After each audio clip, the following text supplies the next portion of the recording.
Hello everyone, welcome back to my new video. Today I'll show you how to make a student table using struct keyword. So let's go on my computer screen. I'll show you how to make a student table. Let's go. So this is my code. So અહીંયા આપણે header file include કરી અહીંયા struct keyword add કર્યું, તેને student નામ આપ્યું, એમાં integer roll number આપણે 1 2 3 4 5 6 7 આ ડેટા ટાઈપ છે, ઇન્ટ ડેટા ટાઈપ, એમાં 1 2 થાય, બધા ઇન્ટીજર્સ નંબર આવે, લાઈક 1 2 ETC ગમે એટલા આવીએ કે 1 2 3 4 એટલે એવી રીતે જે ઇન્ટીજર હોય ને એ નંબર્સ આવે. આમાં કેરેક્ટર્સ આવે, એટલે કે ABCD EFG એ બધા કેરેક્ટર્સ હોય ને એ કેરેક્ટર્સ ડેટા ટાઈપમાં આવે. અને આપણે લિમિટ રાખી છે 30 સુધી એન્ટર કરી શકે નામમાં. તો ફ્લોટ એટલે કે પોઈન્ટવાળી વેલ્યુ, આ બી એક ડેટા ટાઈપ છે, એમાં પોઈન્ટવાળી વેલ્યુ સ્ટોર થાય. એમાં આપ્યું આપણે માર્ક્સ નામ, બરાબર. અહીંયા આપણે કર્યું ક્લોઝ. પછી અહીંયાથી આપણે ચાલુ કર્યું ઇન્ટ મેન નામનું બનાવ્યું પેલું.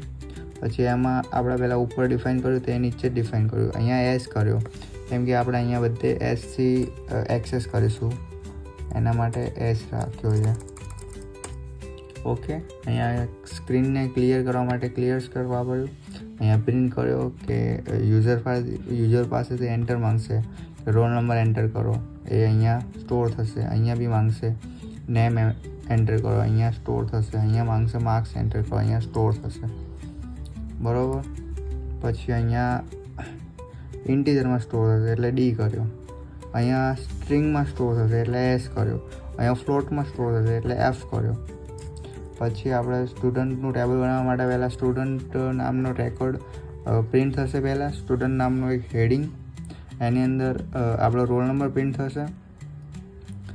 અહીંયાથી એક્સેસ થશે સીધું જ જેમાં સ્ટોર થયું તે, અને શો કરવા માટે એનો ડેટા ટાઈપ્સ લખ્યો, સ્ટ્રિંગ ને ફ્લોટ. હવે આમાં એવું હોય કે આપણે આ લખીએ ને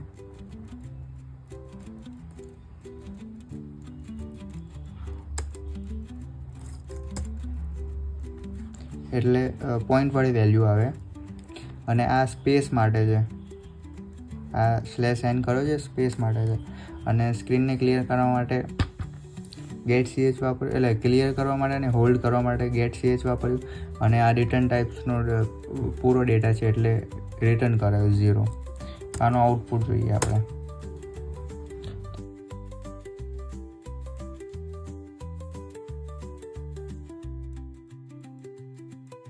So guys, basically આ તો આપણો code. Hit the like button.